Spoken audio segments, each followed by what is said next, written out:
మహాదేవ శ్రీమాత్రే నమః. Welcome to our channel.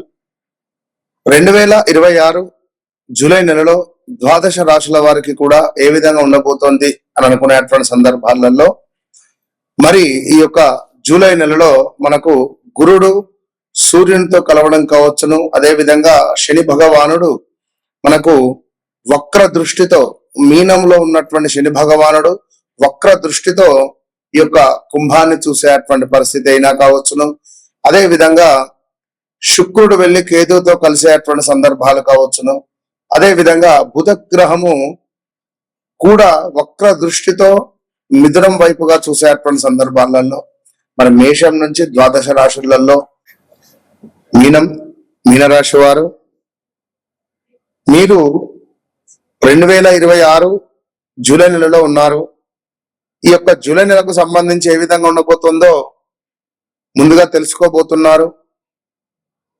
So మీనరాశి వారు ఎవరైతే ఉన్నారో చాక్షరము దాక్షరము తో పేర్లు మొదలయ్యేటువంటి వారు తాక్షరము ఈ యొక్క మీనరాశి. మరి మీనరాశి వారికి ఎదుటి వ్యక్తి యొక్క మనసులో ఏముంది అనేటువంటి విషయాన్ని తెలుసుకోవాలి అనేటువంటి భావన అధికంగా ఉంటుంది మీనరాశి వారికి. ఎక్కువగా మీనరాశి వారికి కనుక చంద్రుడు నీచలో ఉంటే మీన లగ్నము మీనరాశి అసలు అధికంగా మాట్లాడరు ఎవరితో. వాహనాలు బాగా స్పీడ్గా నడపడం, లవ్ బ్రేకప్స్ ఉండడం,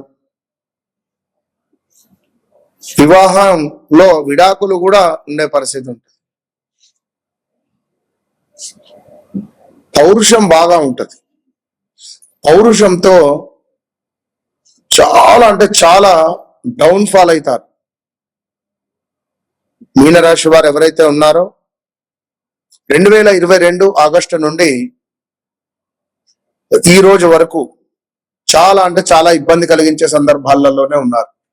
2019, 2020, 2021, 2022 మార్చి వరకు కూడా చిటిక వేస్తే మీ మాట సాగింది, ఆట ఆడింది, బంగారం కొన్నారు, కార్లు కొన్నారు,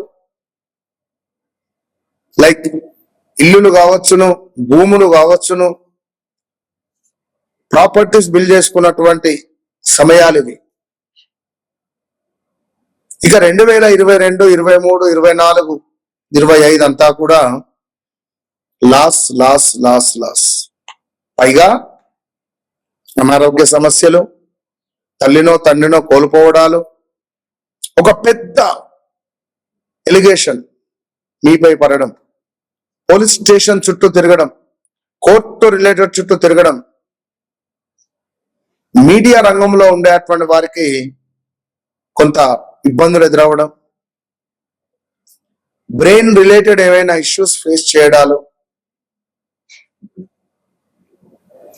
ఇలా ఏదో ఒకటి ఇబ్బందులు అయితే ఎదుర్కొన్నారు. Nervous related, muscles related accidents.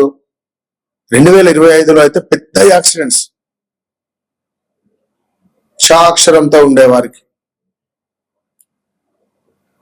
ఎవరైతే మీనరాశి వారు ఉన్నారో తస్మాత్ జాగ్రత్త. మరి 5వ భావానికి గురువు వచ్చాడు, మీకు 1 ఇయర్ పాటు బాగుంటుంది, ఎక్సలెంట్ గా ఉంది అంటే గురువు ఒక్కడు వచ్చాడు, బానే ఉంది, ధైర్యంగా ఉండండి. శనేశ్వరుడు మాత్రం మీ రాశిలోనే ఉన్నాడు గత 2.5, 3, 4 సంవత్సరాల నుండి.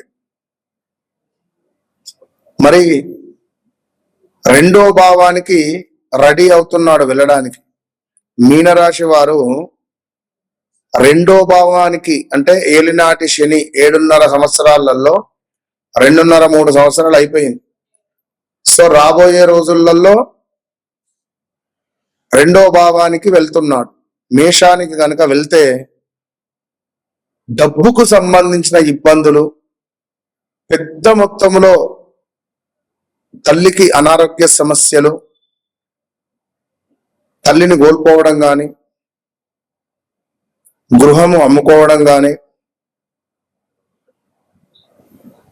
లేదా విదేశాల్లో ఉండేవారు స్వదేశాలకు రావడం కానీ, ఉద్యోగాలు లేక ఇబ్బందులు పడడం కానీ, నెత్తి నోరు బాదుకోవడం కానీ, చాలా టైట్ పొజిషన్ గా ఉంది మీరు.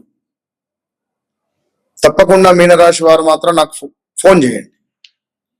ఇక రాబోయే రోజులలో కుటుంబానికి సంబంధించి, ఆస్తి వ్యవహారాలకు సంబంధించినటువంటి కొన్ని పాత సమస్యలు పరిష్కార దిశగా వెళ్ళబోతున్నాయి.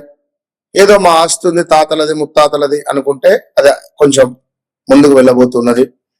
గృహంలో మార్పు ఆలోచనలు వచ్చేటువంటి పరిస్థితి, ఇల్లు మారాలి లేదా ఉద్యోగం మారాలి కాదు, ఆల్రెడీ మీ ఉద్యోగం తీసేస్తున్నారు. సంతాన, విద్య, ప్రేమ వ్యవహారాలలో అనుకూలత, పెట్టుబడులలో కొంత తెలివితేటలను ఉపయోగించుకొని పెట్టుబడి పెట్టుకోండి. వివాహం కాని వారికి వివాహం, సంతానం కాని వారికి సంతానం, విదేశాల్లో ఉండే వారికి కొంత పర్వాలేదనేటువంటి పరిస్థితి అయితే ఉండబోతున్నది. ఎవరో ఒకరు మీ జీవితంలోకి రావడం, మీ జీవితంలో ఒక అద్భుతమైనటువంటి శుభాలు కలిగేటువంటి సమాధానం అయితే గోచరిస్తుంది. జీవితంలో అతి పెద్ద మార్పులకు శ్రీకారము అని చెప్పుకోవచ్చును. వ్యక్తిత్వ వికాసము, కర్మ ఫలితాలు ప్రత్యక్షంగా అనుభవించేటువంటి కాలంగా మీనరాశి వారికి చెప్పడం జరుగుతున్నది. భోజనం చేశాం, చేయి కడుక్కోలేదు, ఏమవుతుంది? ఎండిపోతుంది. దీని కర్మ ఎవరు అనుభవించాలి? మనమే అనుభవించాలి. సో అలాగే మనం చేసుకున్నటువంటి మంచి చెడు కర్మలు ఏవైతే ఉన్నాయో, మరి సత్కర్మలు చేసుకుంటే మంచి ఫలితాలే ఉంటాయి. కొంత దుష్కర్మలు చేసుకుంటే మాత్రం తప్పకుండా ఇబ్బందులను ఎదుర్కొనేటువంటి పరిస్థితి ఉంటుంది. మీకంటూ ఒక గోల్డెన్ టైం అనేటువంటిది ప్రారంభం అయ్యేటువంటి సమయం ఆసన్నం కాబోతూ ఉన్నది. సో మీనరాశి వారు తప్పకుండా ఇప్పుడు ఉండేటువంటి గ్రహస్థితి చాలా అనుకూలంగా ఉంది అని చెబుతూ, మరొక్క మారు మీనరాశి వారు ఎట్టి కోశాన కూడా బెంగళూరులోని చాముండేశ్వరి అమ్మవారి దర్శనం గాని, ఇక్కడ మన వద్ద ఉన్నటువంటి అత్యంత అద్భుతమైనటువంటి దేవస్థానము చిన్న తిరుపతిగా అంటూ ఉంటారు. మనకు దీని పేరేదో ఉందే, ఒక్క నిమిషం కట్ చేయకు, వాళ్ళు ఎడిట్ చేసుకుంటారు. Cut it repeat. సో తిరుపతికి వెళ్ళినా కూడా cut it repeat. So Tirupati దేవస్థానానికి వెళ్ళినా కూడా మంచి ఫలితాలు అయితే కనబడుతున్నాయి. సో ఎవరైతే మీనరాశి వారు ఉన్నారో, మీ దగ్గరలో ఉండేటువంటి దేవాలయంలో ఒకసారి రుద్రాభిషేకం జరిపించండి. చిలుకూరు బాలాజీ, రైట్, చిలుకూరు బాలాజీని దర్శించండి. అదే విధంగా దగ్గరలో ఉండే దేవాలయంలో రుద్రాభిషేకం చేయించుకోండి. వ్యక్తిగత జాతకరీత్యా నడిచే దశ అంతర్దశలు ఏవైతే ఉన్నాయో ఇవి ఖచ్చితంగా 1-2 సార్లు మీరు చూసుకోవాల్సినటువంటి విషయం. ఎందుకంటే వన్స్ నన్ను కలవక ముందు, నన్ను కలిసిన తర్వాత అనేటువంటి విషయాన్ని నేను ఎప్పుడూ చెప్తూ ఉంటా. కనుక మీరు కూడా వన్స్ నన్ను కలవక ముందు, కలిసిన తర్వాత అనే విధంగా మీ జీవితం అనేది ఉండాలని కోరుకుంటూ, అమ్మవారి యొక్క ఆశీస్సులు మీకు ఎల్లవెల్లలా ఉండాలని కోరుకుంటూ, ఆల్ ద బెస్ట్.